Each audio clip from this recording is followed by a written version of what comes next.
Welcome back to Alien Rest Mod.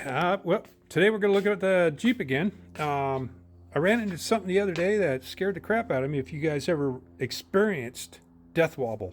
What is death wobble? Go on YouTube, put in death wobble Jeep, and there's plenty of guys have videos out there where they put a camera underneath and you can see death wobble. I hit a bump and I got death wobble, and I was like, this doesn't make sense. I just did a video showing that I checked all the joints for all the bushings to make sure they're, they're not moving or anything. And my steering stabilizer is good. The steering stabilizer I've replaced every time I've got death wobble, and this thing's only 5 months old, so I don't think that's the issue. So I started looking around, and sure enough, it's the track bar. Bar reaches from right here, and it goes up, and it goes right there. Okay, I think this is called a track bar tie rod end. I don't know. It screws on. You got a big nut right here. The castle nut on top is 3/4 from what I can tell, and it has a cotter pin in it. So we got to take that out and then go from there. And then on the other end, we got 15 millimeter. I know it's got standard in millimeter, but anyways, 15 here, and on the back side it's 15 as well. So, and there's plenty of room to get something in there. I recorded the bushing, what the movement's doing. So look at that real quick.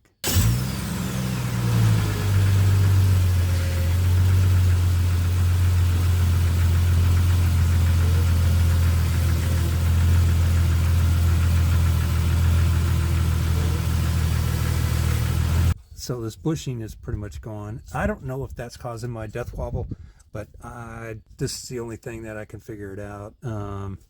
Everything else seems to be okay, but we'll have to wait and see.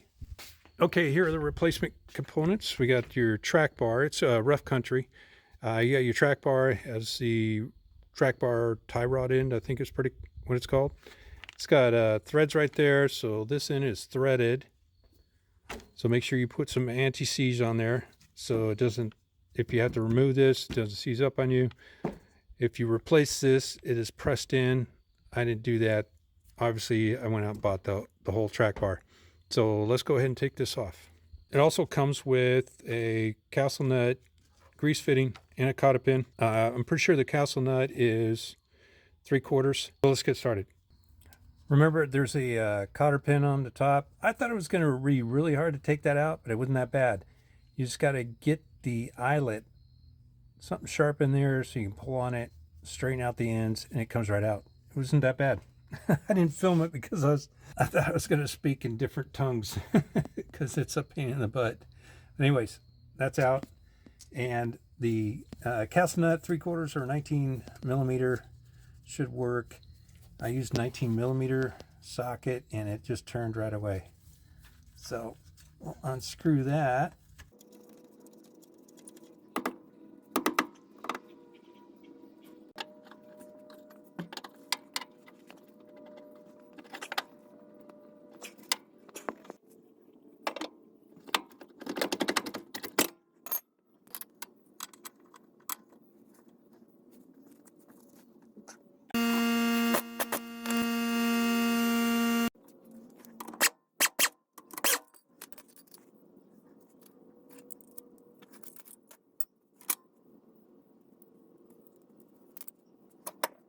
All right, here's the new one. The tie rod end, track bar tie rod end, whatever you want to call it. It was a little difficult, and it's reverse thread, by the way. I didn't mention that earlier. I put anti-seize in there so it won't seize up if I have to remove this for any reason.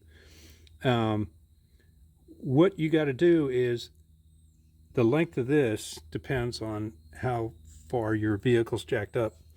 Or not jacked up, but a lift kit on it, and it has stock. It measures from center to center, and I have a 3-inch lift. This is a 3.5, and it's looking for a 31 and 7.42.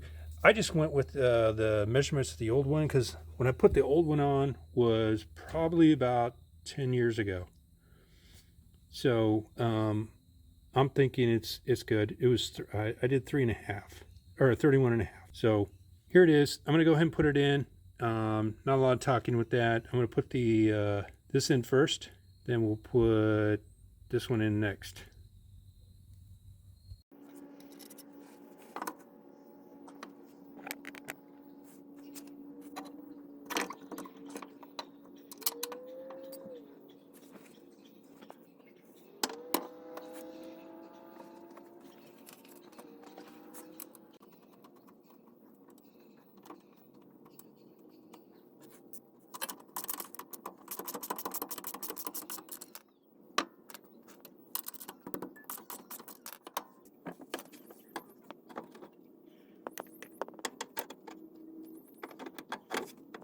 I got it in the slot and up far enough to where I can get the castle nut in there.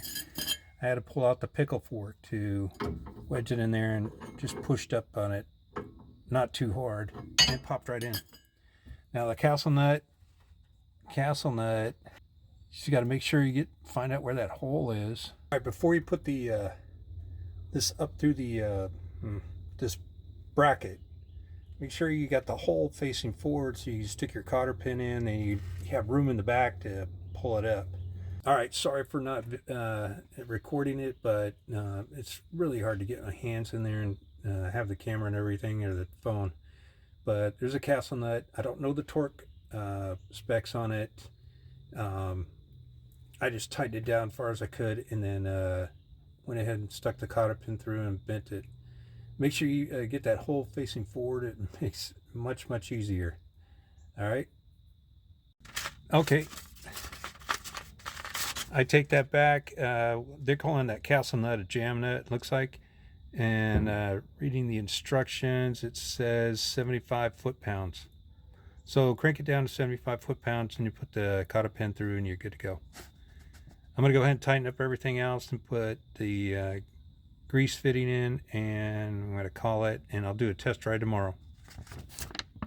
All right, it's the next day, only because it was getting dark last night and I didn't want to finish up in the dark. Remember the castle nut, make sure you get the cotter pin in there, and then flip it around, make it torque it down to specs according to the manufacturer. Rough Country said 75 foot-pounds. And then make sure you grease the fittings. Don't over grease it, just enough to make it push out. And the other side, Rough Country didn't have a spec for the torque on this, so I went on the internet and got told 5 different things. So what you're gonna have to do is figure out what's best for you and go with that torque. This item does have to move, so I wouldn't torque it down too much. But anyways, it's nice on the other side. The nut has that little bracket, so you can slide it in there. You don't really have to have anything on the other side. Just tighten it down on this side, and the little bracket is welded to the nut. So worked out good.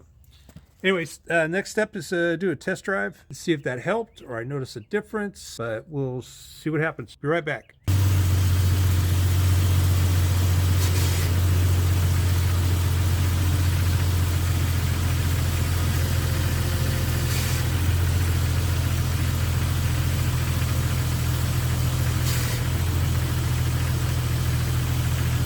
All right, just got back from the test drive. It went well. I could not get the vehicle to do the death wobble again, which is good. So it did the track bar, the installing the new track bar help out? At this point, yes. It could happen again tomorrow or a week from now. I don't know. There are probably about 18 different points underneath the vehicle that could cause a death wobble. Track bar is just one of them, maybe. But track bar also keeps the vehicle centered, or the axle centered underneath the vehicle, and prevents swaying left to right, excessive swaying left to right. So I think it's doing its job and it's installed correctly. So we're going to move on to something else. Thanks for watching, and I'll see you next time on Alien Rest-A-Mod.